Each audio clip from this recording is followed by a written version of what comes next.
Greetings in the name of Jesus. Not long ago, I had matter of fact, a couple of nights ago, I had a vision / prophecy. That's the only thing I can, the name I can put to it and pretty much explain it. And I hesitated on putting it on because it deals with a prophecy that is in Revelation. And I have always felt and still feel and will feel that it does not matter what kind of guesses we make on God's timetable. God has the way He's going to do things.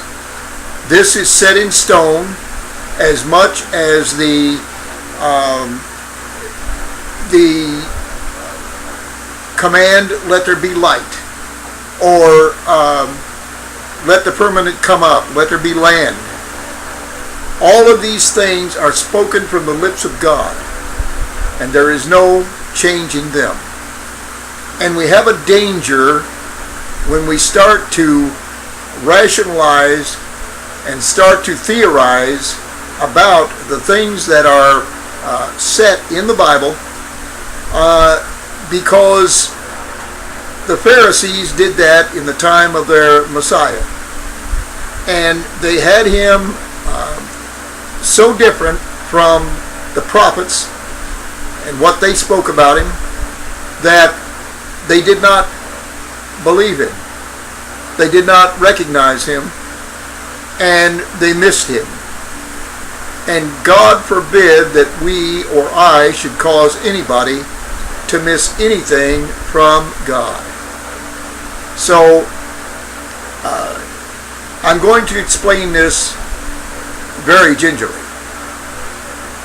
There was a profound darkness come before me as I lay meditating upon my bed, and a voice with a language that I had never heard at all before came out of that darkness.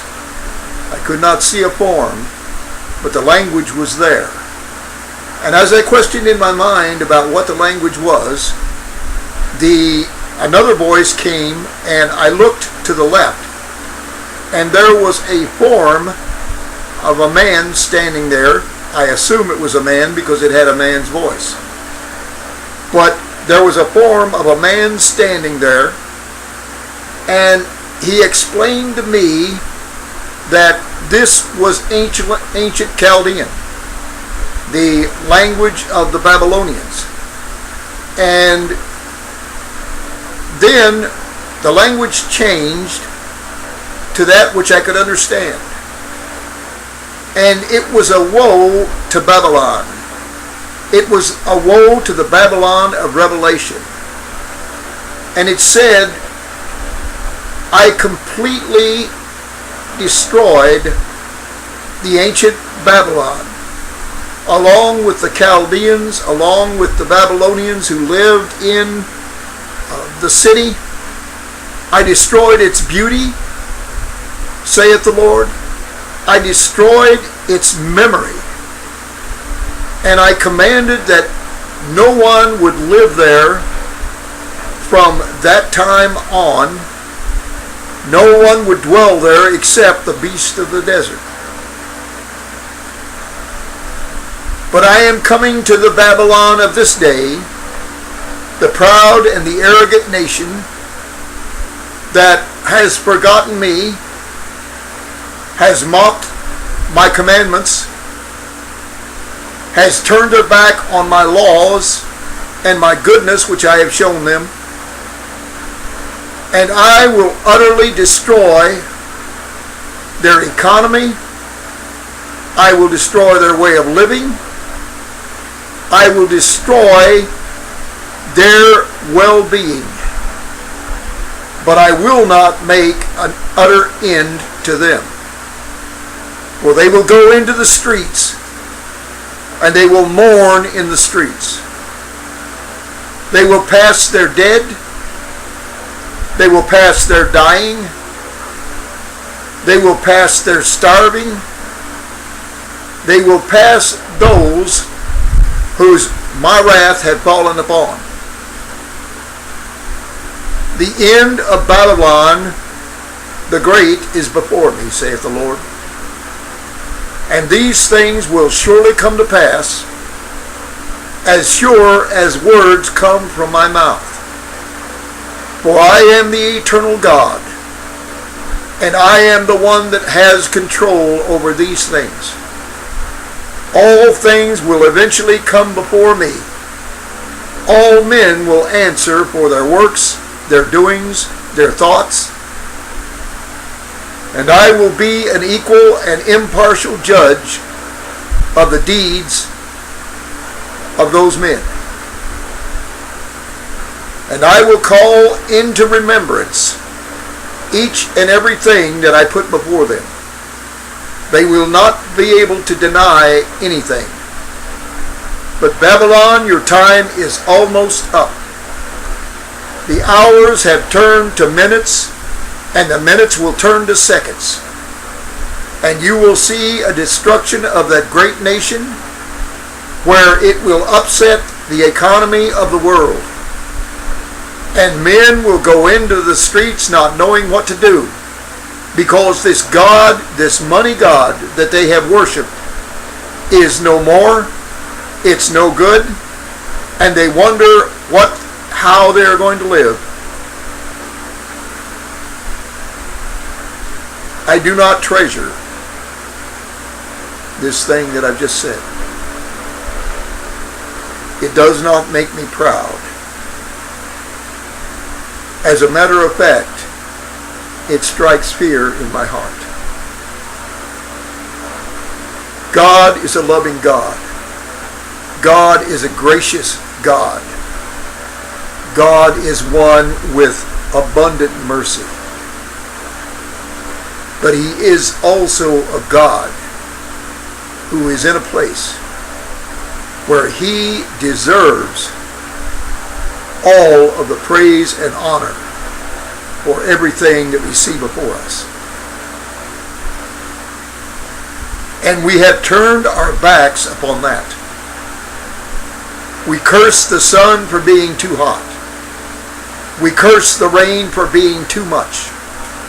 We curse the cold for being too cold. And now, as I have said in my 2014 prophecy, nature is turning against us. I said it, and it came true. The weather was unusually hot and cold. It snowed when it shouldn't have in the United States. There were landslides that killed hundreds of people. There is drought now here in the Philippines, and is getting to the point where it is critical in Manila, where the dams are just about 6 or 7 feet above the low water or the critical stage. The Lord spoke through this prophet and said, the rain I will send will be insignificant, but I will withhold the great rains until this people turn to me and cry out and give me the honor that is due the only King of the universe. To fear God is the beginning of wisdom. To fear his word is the wisest thing that we can do. There is no turning back. There is no rewinding the clock. God is sending out the warning through his true prophets now. This is the hour. This is the time to turn to him. To swallow that foolish pride. To leave off of that arrogant stance. knowing that we could not be here in 5 minutes, but by the grace of Him that sits upon the throne. Friends, disaster is all around us. It is coming in droves.